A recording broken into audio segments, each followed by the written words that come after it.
China, the most populated country in the world. With a country so big, there are sure to be thousands of hidden secrets and mysteries in China. In this video, we'll be showing you 10 things I bet you didn't know about China. And before we start, make sure to hit that subscribe button and tap the like button.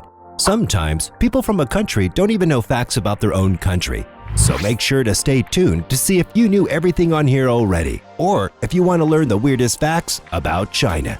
And at number 10, some of the population in China live in caves. It's crazy, but 35 million people in China still live in caves. They don't have enough money to build a home, so they use the caves as shelters for them. In the summertime, it's cool, and in winter, it's warm. It's quiet and clean, said Ren, a man who moved to the province capital of Shaanxi, Xi'an, in his 20s. I'd like to go back to my roots when I get old. More than 30 million Chinese people live in caves, many of them in the Shaanxi province, where the lowest plateau makes fast digging and cave dwelling a fair choice. With its distinctive cliffs of yellow, porous soil, usually, each of the caves in the province, Yodong in China, has a long vaulted room built into the side of the mountain with a semicircular entrance covered by rice paper or colorful quilts. On the walls, people hang decorations, frequently a Mao Zedong portrait or a photograph of a movie star ripped out of a glossy magazine. Make sure to stay tuned to hear about China inventing ice cream. At number 9, poverty is vanishing in China. During the last 5 years, China has raised 68 million people out of poverty. China allocated $16.8 billion to poverty alleviation in 2018, with this movement going big. China has set a target on bringing all the people in the nation out of poverty by 2021. But of course, it won't happen because of the world's current situation. One big benefit for people living in China's small, poor regions is that tourism infrastructure is now being developed around and invested in ancient cities, enabling people to earn cash and maintain their historical culture. For any trip to China, visiting one of these ancient towns or villages should be at the top of the list, especially because of how breathtaking and beautiful the rural areas of China are. Make sure to stay tuned to hear about Chinese people spitting in the streets. Number 8. China invented ice cream a very long time ago. Ice cream, the famous creamy cold dairy food that many of us as kids begged to have as a treat. It comes in many colors and flavors that are different and special, including cookie dough, chocolate, vanilla, mint chocolate chip, and many more. Were you aware that in China, it can be dated back as far as 618 AD? The Shen Dynasty Emperor Tang first tasted honey-flavored ice. He ordered 94 of his men to make a dish out of buffalo milk, flour, and camphor to recreate it. Out of the national resources found in the wilderness, more flavors were produced. Credit is also given to the Chinese for producing the first ice cream machine. They produced pots that were then filled with a syrupy blend. Then, to solidify it, they put the pot into a mixture of snow and salt. Pretty darn cool. Number 7. Many small kids in China wear pants slit down the middle. To believe it, you need to see it. But some pretty cute split pants will be worn by many of the babies running around China. Does this mean that all babies are so hyper that they break their pants into two, right? No, they come that way. You see, diapers have not yet caught on in China, as they have in other nations. Babies' pants have a split entirely down the middle as the alternative. They literally squat down somewhere outside when the baby needs to go to the bathroom and do their business anywhere mom or dad can find a place. And make sure to stay tuned to hear about the fastest trains in the world, which are in China. At number 6, almost 1 billion people use WeChat in China, way more than half their population. WeChat has been the all-in-one tool for modern China since its launch in 2011. Be sure to download this app before you step foot over China's border, as it's the primary contact method for 980 million active users in China. There are 300 million customers who have their credit cards attached to their accounts, allowing users to order food and purchase supplies to their homes, pay mobile phones, utilities, or even bills through third-party plugins, and even take a taxi. To make all your QR transactions a breeze, it also has a built-in QR scanner.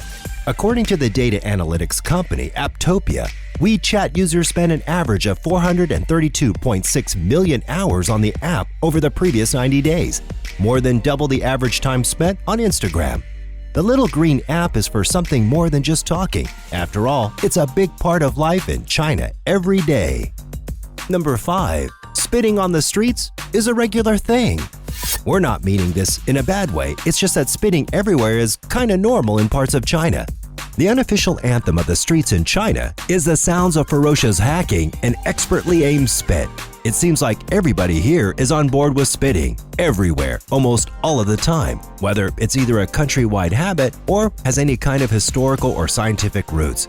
To stop walking into the hundreds of puddles that line the sidewalks and highways, watch your step carefully. There are double standards, however, in China. Many individuals view spitting as a body-cleansing action. It should be also remembered that many Asian cultures see the Western act of blowing or sneezing into a handkerchief in public and then putting it in a pocket as very gross and much worse than spitting. It may be that Western eyes would view spitting within those cultures with less disgust if they understood it better. The frequently believed connections between spitting and the transmission of disease such as tuberculosis and viruses are in fact weakly evidenced, added Professor Kumper, someone who researched the reasons why there is so much spitting going on in China. This means that concerns over spitting are really about preferences around manners rather than health. Number 4. Ketchup is a Chinese invention. Before you tell your kids to stop the Western habit of covering everything with ketchup, remember that this tangy sauce roots and its name are actually in Asia. The world's most popular and favorite sauce originated from a preserved fish sauce called Ketchup in southern China.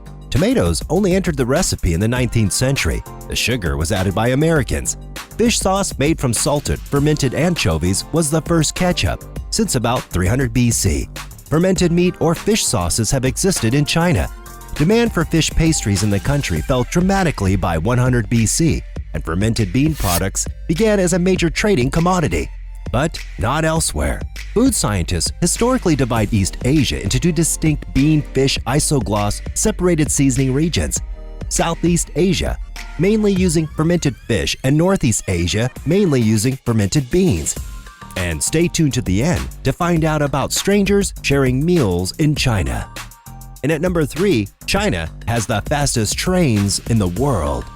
People need to get around quickly, and in a country as big as China, the Shanghai Maglev is the fastest commercial train in the world and clocks in at 431 kilometers per hour.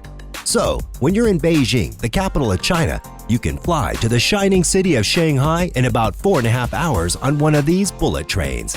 It operates on a 30.5-kilometer Shanghai Maglev line, which is the first high-speed magnetic levitation line to be commercially operated, running from Metro Line 2's Longyang Road Station to Shanghai Pudong International Airport. And at number 2, sharing meals. When you go to a restaurant in China, don't even worry about buying your own meal. The meals are shared and usually one person orders several dishes for the entire table. Many restaurants have a revolving platform so that the plates can be taken by individuals from all points of the table. And don't worry about the hygiene problems of digging your personal chopsticks into the food everyone else eats. It's natural and perfectly appropriate. And as soon as they're finished, the meals will also come out so that everyone stays hot and fresh. The more customers, the better, because you'll be able to try more recipes off the menu. Recently, there was an event that scaled this to the max, but ended up in the worst way possible. Around 40,000 families in the Baibuting neighborhood of Wuhan gathered for a big potluck meal before the Lunar New Year on 18th of January. Proudly released in local state newspapers, photographs of the celebration showed residents digging in the festive red and yellow bibs, reaching for hundreds of dishes laid out on banquet tables with their chopsticks. The town was put under lockdown 5 days later, and multiple suspected infections occurred in the neighborhood within weeks. The banquet would be cited for months to come as an indication of how little local authorities had done to prevent the virus from spreading in their region. And at number 1, pushing in lines is a common thing in China. It may be because the nation has such a huge population, but it's pretty unbelievable how much pushing and line jumping is going on. Watch the elderly get searched out of the way by women with babies on their back, and adults force each other down at a chance to be the first on the bus and in the checkout lines. People get blatantly in front of you. No matter how hard someone on the streets or in the shopping mall runs into you, never expect apologies. It really doesn't work that way. We hope you enjoyed this video, and if you liked my video on the 10 things you didn't know about China, please smash that like button and comment down below if you have any suggestions on what I should do next. And I'll see you in the next video. Take care.